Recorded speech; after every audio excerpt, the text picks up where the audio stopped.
The following films will soon be available on video cassette from CBS Fox Video.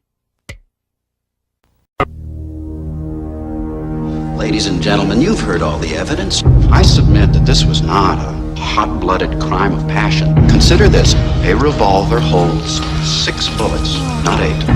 That means that he fired the gun empty and then stopped to reload. By the power vested in me by the state of Maine, I hereby order you to serve 2 life sentences back to back.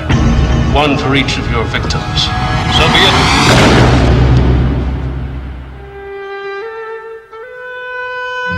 Send you here for life? That's exactly what they take. I believe in 2 things.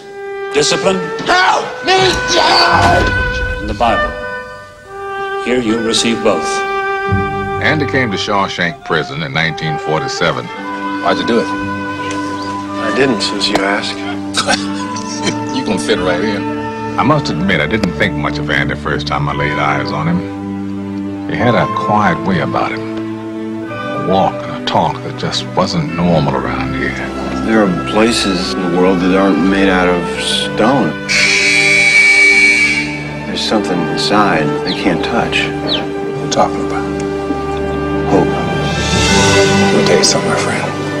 Hope is a dangerous thing. Damn it, Dufresne, you're putting me behind! Hope can drive a man insane.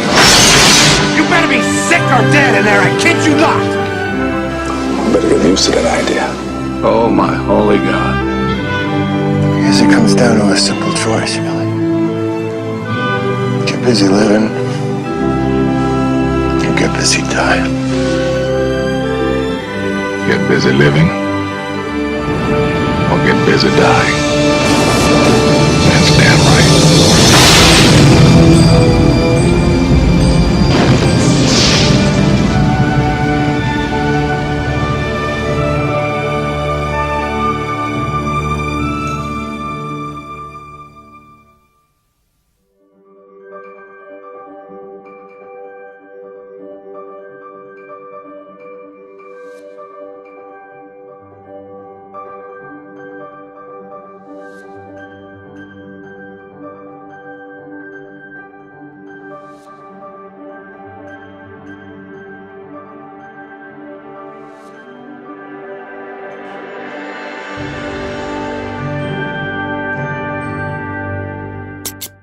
And now for our feature presentation.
If you like, Mr. Stevens, I could bring in some more cuttings for you. Thank you, Miss Kenton.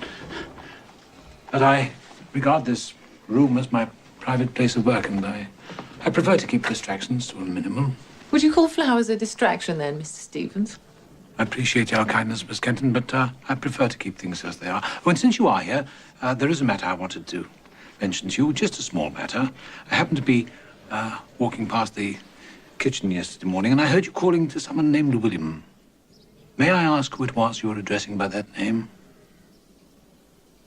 Why, Mr. Stevens, I should think I was addressing your father. Oh. There are no other Williams in this house, I take it? True. May I ask you in future, Miss Kenton, to address my father as Mr. Stevens, And if you are speaking of him to a third party, you may wish to call him Mr. Stevens Senior to distinguish him from myself. So I would be most grateful to you, Miss Kenton. I don't quite understand what you're getting at, Mr. Stevens. I am the housekeeper in this house, and your father is the under-butler. In other houses, I was accustomed to address the under-servants by their Christian names. Miss Kenton, if you would stop to think for a moment, you would realize that how inappropriate it is for one such as yourself to address as William someone such as my father. Well, I'm sure, Mr. Stevens, it must have been very galling for your father to be called William by one such as myself. Miss Kenton, all I'm saying is that my father is a person from whom, if you wish to be more observant, you may learn many things. I'm most grateful for your advice, Mr. Stevens, but do, please, tell me just what marvellous things might I learn from your father. I might point out that you're still often unsure of what goes where and which item is which. I'm sure Mr. Stevens Sr. is very good at his job. But I can assure you, Mr. Stevens, that I'm very good at mine. Oh, of course. Thank you. And now, if you will, please excuse me. Miss Kenton? Oh, well.